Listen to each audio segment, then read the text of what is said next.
আসসালামু আলাইকুম, কেমন আছেন সবাই? আমি ভালো আলহামদুলিল্লাহ।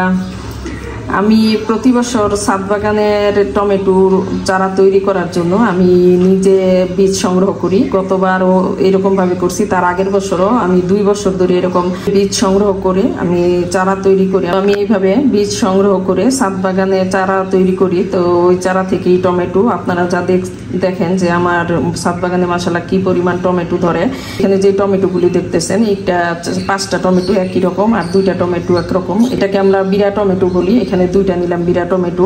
টমেটো যেন 2 রকম জাতের হয় টমেটো, এই জন্য আমি এটা নিলাম। এই বছর আমি 12টা টমেটো চারা লাগাইছিলাম, কিন্তু এত পরিমাণ মাশাআল্লাহ টমেটো ধরছে, আমি খেয়ে সবাইকে দিয়ে আমি শেষ করতে পারি নাই। মানে টমেটো আর টমেটো। তো এই টমেটোগুলি আমি কিভাবে সংগ্রহ করি এটা আমি আপনাদের সাথে শেয়ার করব। এই টমেটোটাকে আমি এভাবে বিসমিল্লাহ এভাবে 4টা টুকরা করে নেব।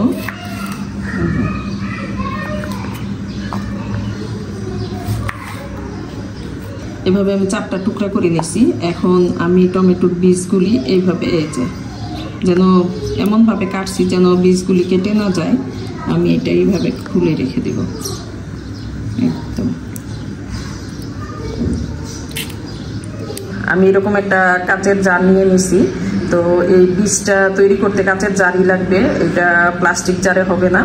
এই যে একদম নিট ক্লিন করে নিছি। এখন তো টমেটো বীজটা আমি এখন এই জারে ঢেলে দিব।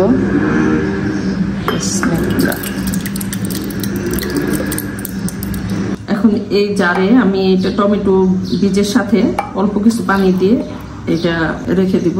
এখানে একটা টিস্যু 4টা ভাঁজ করে নিছি। এটার মুখটা এইভাবে বন্ধ করে দিব। এখন একটা রবার দিয়ে মুখটা আমি বন্ধ করে দিচ্ছি। এখন আমি এটা ঢাকনা দিয়ে বন্ধ করে দিব।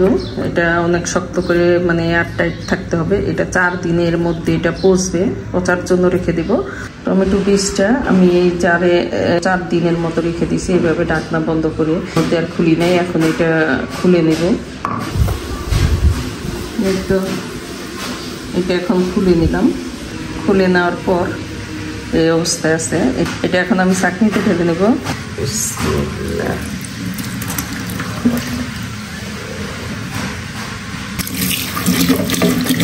বীজের পিচ্ছিল যে পদার্থটা ছিল ওইটা এখন চলে গেছে। এটা আমি পুরোপুরি ধুয়ে একদম ক্লিন করে নিব যেন কোনোভাবেই এটা না থাকে। একদম বীজ রয়ে গেছে, বীজটা একদম ক্লিন হয়ে গেছে।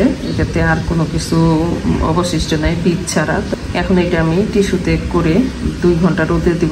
স্টিল জাতীয় কোনো কিছু, কোনো ধাতব পদার্থগুলিতে রৌদ্র দিব না। এখন আমি এটা টিস্যুতে করে মানে 2 ঘন্টার জন্য এটা রৌদ্র দিব।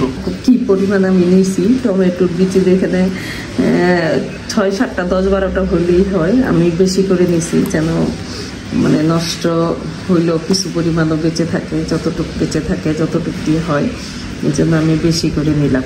2 ঘন্টা রোদ্রে রাখার পর এই বীজটা এরকম হয়েছে। তো আমি এই বীজটা এখনই এটা প্যাক করে ফেলবো না। এটা আমি বাসার ভিতরে স্বাভাবিক তাপমাত্রায় এখানে আরও 4-5 দিন আমি এটা মানে আলো বাতাসের মধ্যে এটা রেখে দিব। আলো বাতাস বলতে রোদ্রের আলো না, ঘরের ভিতরে যে তাপমাত্রাটা আলোটা থাকে ঠিক ওই পর্যায়ে এটা 4-5 দিন থাকবে। টমেটোর বীজগুলি আমি এখানে 4-5 দিন আমি ঘরের টেম্পারেচারে এই বীজগুলি শুকাইছি বাতাসে। এমনিতে তো রোদ্রে 2 ঘন্টার মতো দিয়ে রাখছিলাম প্রথম দিন, তারপরের থেকে ঘরের তাপমাত্রায় এখন এইভাবে শুকাইছি। এটা সংরক্ষণ করার জন্য আমি এরকম একটা জিপলক ব্যাগে সংরক্ষণ করব।